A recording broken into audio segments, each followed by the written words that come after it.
Good morning, ladies, gents and Pikachus. Welcome back to another analysis and breakdown of the Quran of the Muslim. Alright then, the Quran of the Muslims! Yes, we're back once again, breaking this thing down verse by verse into factual, logical statements in English so we can understand who or what is Allah, what does he mean by this book, and more importantly for us non-believers, how is this going to affect us in our lives today? So before I start, as I always do, I'm going to tell you now, if you have any doubts as to the statements I'm about to make or my factual accuracy, please first buy and read one of these. After having done so, you'll recognise that everything I'm about to say to you now from here is 100% true and factual of what Allah says in his book and what Muslims believe today. So if you've been keeping up with the series, you'll remember that in the last few episodes we went through the parable of the fake one, the false one, who is Jesus Christ, son of Allah, who was supposed to be born of the Virgin Mary, but Allah forgot, had a little senior moment and brought a fully formed adult Jesus Christ, son of Allah, down from the clouds for about half an hour chat with some apostles, his disciples, and then went back up to the heavens. And the entire point of this was to say to his Muslims, don't be jealous of those Jews and Christians and their Messiah Jesus Christ. We've got our own and he's better than their one because our one's from Mecca and he only likes Muslims. Then he reverted to type and started slagging off the morality and the virtue of the Jews and Christians in an effort to say to his Muslims, don't even think about it. If you're thinking about rebellion, frickin' well don't. And that's where we got up to. So let's carry on where we left off. 66. You have fallen into question because you know not that which Allah knows well. You will remain in your ignorance unless you prostrate to Allah, because Allah knows all and you know not, ye hath no knowledge. End of verse. So I feel like this is going to be one of those episodes which is all about shading the opposition, throwing shade on the Jews and Christians, those evil sneaky Jews and Christians, the rabble shepherds and such, and the Satans. And the point is, I think by this point Allah is very, very aware and insecure that his ever dwindling supply of faithful Muslims might well just all decide to go over there and join up with the bad guys of Allah, who is the Jews and Christians.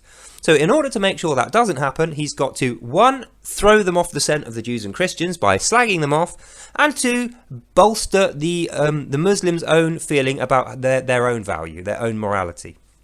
So that's what he's doing here. In the breakdown we know, he's saying to those guys, he's actually saying to his Muslims about those guys, you have fallen into question because you know not that which Allah knows well. What that means is you're not worshipping him enough and reading his Quran. So get down on your knees and worship. And those guys, they don't even have Quran. So that means they don't know anything. Allah knows everything. And if you want to know anything, O Muslims, and not be dumb, stupid, evil nasties like those guys, you have to read your Quran and obey every word of it.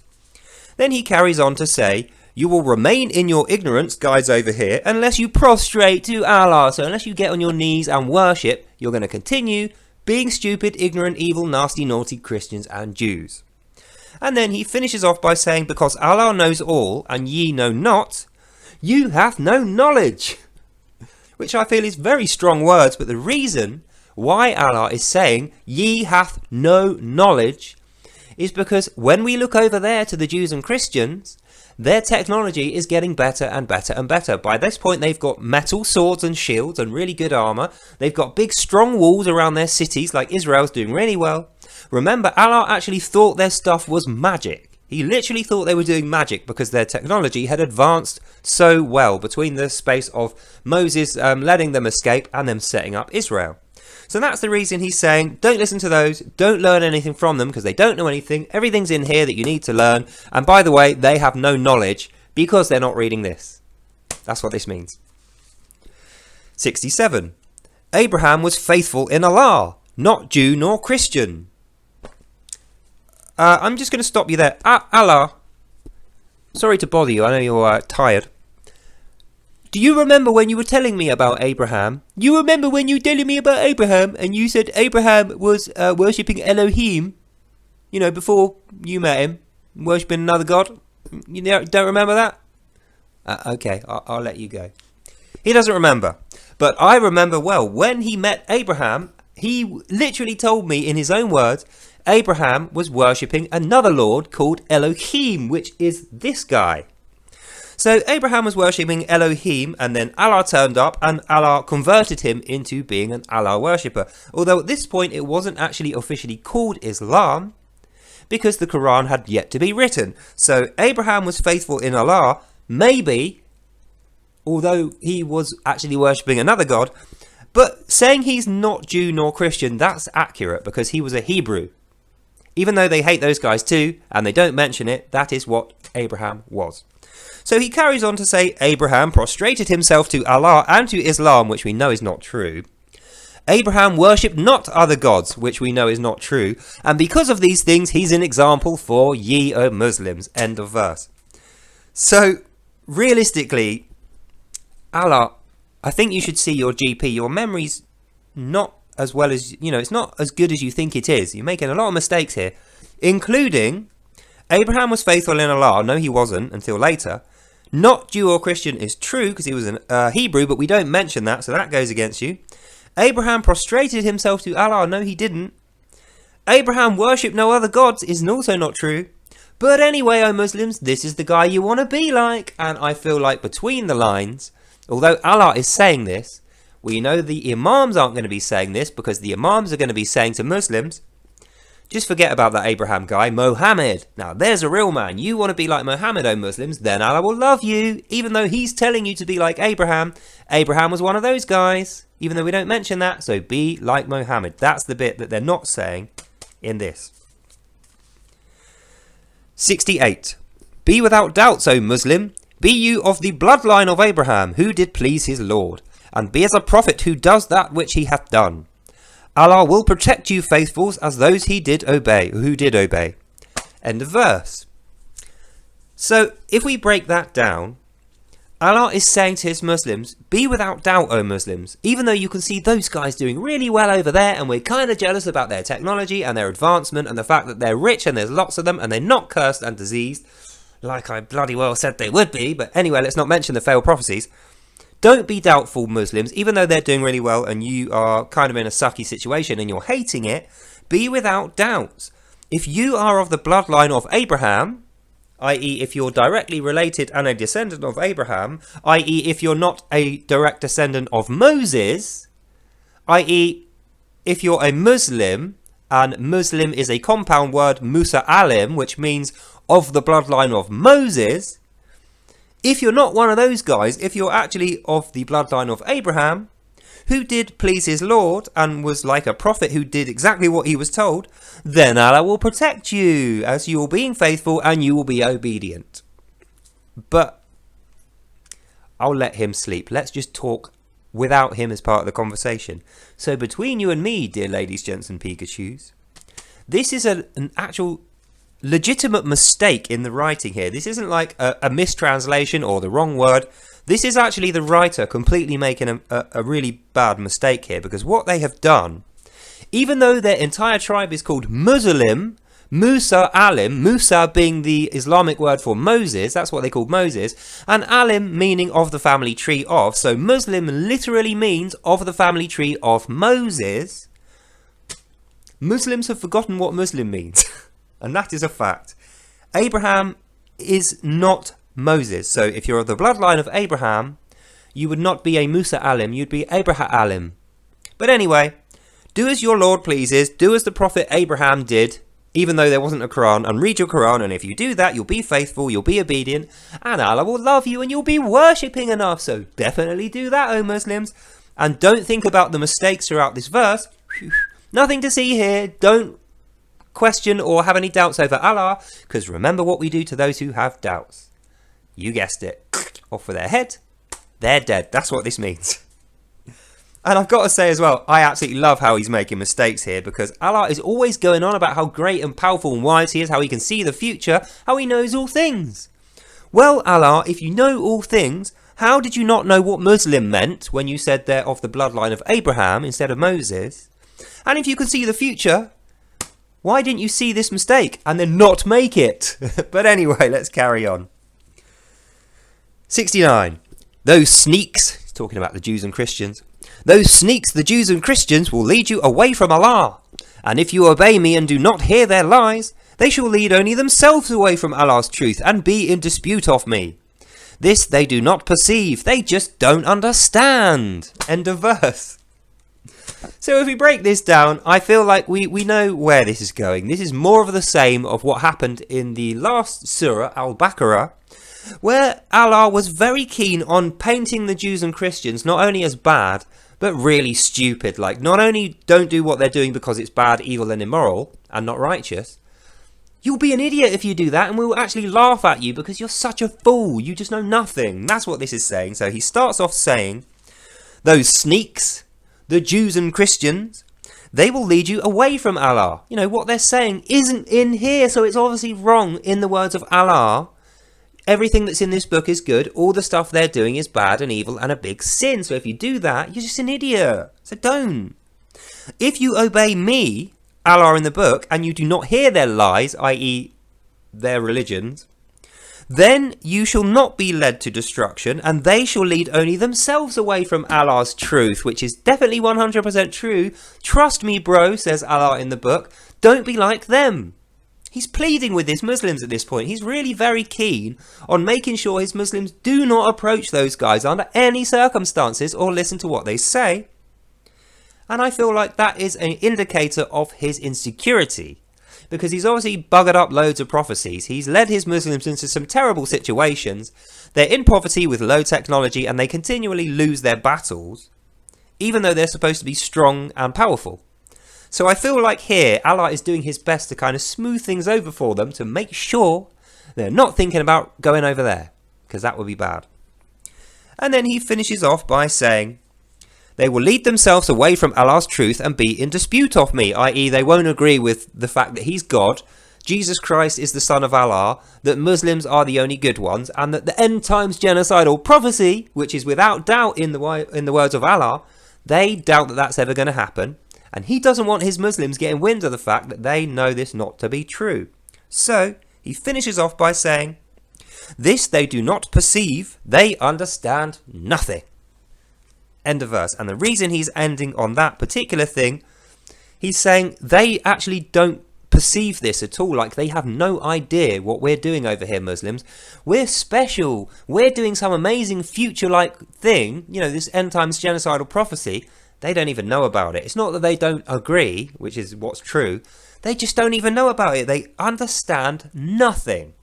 And the between the lines bit there, oh Muslims, is if they try and teach you anything at all, i.e. their cool technology that you wish you have and you're praying for to Allah, you can't have it because that is bad knowledge and they don't understand it anyway. Remember, it's magic from the two demons that Allah sent with his mind control?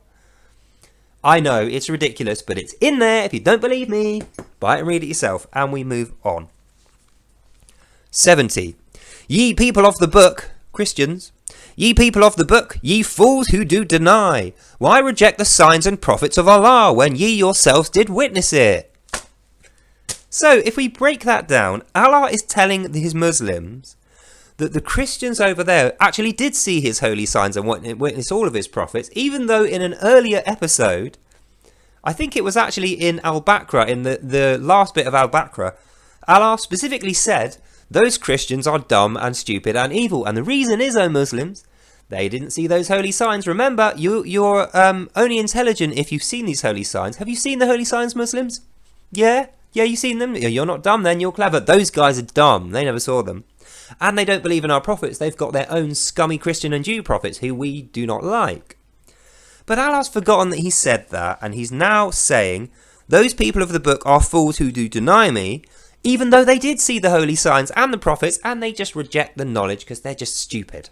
That's what this means. 71. Ye people of the book, why do you lie to us and clothe Allah's given wisdom with your false teachings? And you conceal the truth when you know absolutely nothing. End of verse.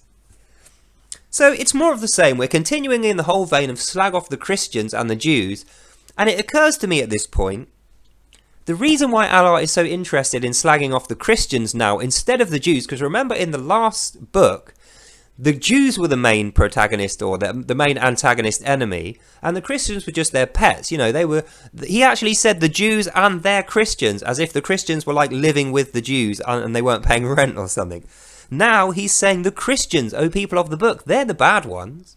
And I think what's happening is the time in which this book was truly written in, i.e. not in the time Allah told us it was, is the time of the Crusades. So the Crusades are going on. That is why the Christians are powerful, and they have become really, really, their technology has improved. They've got iron weapons and armor, and they are moving around the world, capturing and converting lots of different places. And Allah doesn't like this. And also, as I said, his Muslims are like praying for their high technology, but he can't supply it to them because he doesn't know how to do it. So what he's saying is they perceive nothing, they understand nothing, their teachings are false, and they conceal the truth, and they know nothing. So all that stuff is coming from the 2 demons I sent over, says Allah in the book, and I'm mind controlling them to do that, and it's all part of my plan. Secret agent Allah's plan, remember? And that brings us to our last verse, 72. Some of those Christians will say, hear Allah's words in the dawn, but preach the false ones by the evening. Allah will curse them, perchance they will turn themselves back and prostrate to Allah. End of verse, end of reading. So what he is saying here, although it's very hard to understand because it's written, I feel like Allah was nearly asleep when he was writing this. It's not very well formed language, and it doesn't make a lot of sense narratively. So we've gone through why the Christians are bad. Allah's getting angry at the fact that he couldn't accurately predict the future, and those guys are doing well, like he said they wouldn't be. But remember, he's talking to his Muslims, so this is all excuses to make sure his Muslims don't leave, and that's why he says, the Christians are all bad and evil and naughty and nasty and don't know anything and stupid and don't perceive what's going on. But in addition to that, some of them, even though they're all bad, there's some that are worse than the others, and you will know the ones that are worse than the others because they will be over here talking to you, i.e. they are Crusaders, missionaries, who we can't kill because they got cool armor and swords. So when they're talking to you, O Muslims, these even worse ones who are here, they are going to say to you, hear Allah's words in the dawn, i.e. when you hear Allah's words in the morning, admit that you're an Allah worshipper so you don't lose your head, but preach Christianity in the evening when you can get away with it. So what they're saying here, what Allah is saying is, I know some of you Muslims are going to be faking being a Muslim, now you're going to be secret Christians because that's a thing already. And when that happens, Allah will curse you, perchance that you turn yourselves back and prostrate Allah once again. So he's saying, guys, I know some of you are secretly worshipping Christ and telling me that you're still worshipping me. I know, I see, and I know all. But if you turn back to me and prostrate yourself to me again, I will show you my mercy and I won't curse you. That's what this is saying. So in conclusion of that very long-winded, wordy, not very well written page by Allah, who is currently having a funny moment, a senior moment, which is why there were so many mistakes in this part. The whole point of this is just to rack up his Muslims' loyalty and to make sure when the Crusades are happening and their missionaries are over here who we cannot kill because they're far too strong for us, when the Muslims are converted to Christianity, they can be converted right back again in the evening. That is exactly why he said that bit about pray in the morning and then convert back in the evening. So I think what is clear now, as we go through the rest of Surah 2, is the Christians are being extremely successful. Because remember in the Al-Baqarah, the first surah that we covered, the second surah overall, but the first one we covered, the Jews were the main antagonists. They were the ones doing well. They had Israel, big walled city, loads of magical technology. They were the main bad guys. But they've taken a seat on the back burner now, and the Christians are doing really well with their crusades, and they're even sending people over to Islam to try and convert Islamic people back to Christianity or over to the truth of Christianity. But Allah doesn't want that because he absolutely wants to make sure, don't trust them. They're stupid, evil thieves who you cannot trust. They're in question, they're disputing Allah, and by the way, even if they do manage to convert you, O Muslims, you better come back and prostrate by the dawn, otherwise you'll be cursed with Allah disease, i.e. mind control, which will cause you to suffer disbelief and you will lose your head. So that's the end of this video. I hope you enjoyed that and you learnt something. We'll be back at 4:15 for more of Allah's illiterate, inane ramblings. Until then, have a good day, God bless, and I'll see you in the next one. Bye now. So that's it for this morning's episode. If you'd like to catch up with me at 4:15 this afternoon, we'll be going through some stuff about the Crusades, some historical fact. So until then, God bless, have a great day, and I'll see you in the next one. Bye now. Bye.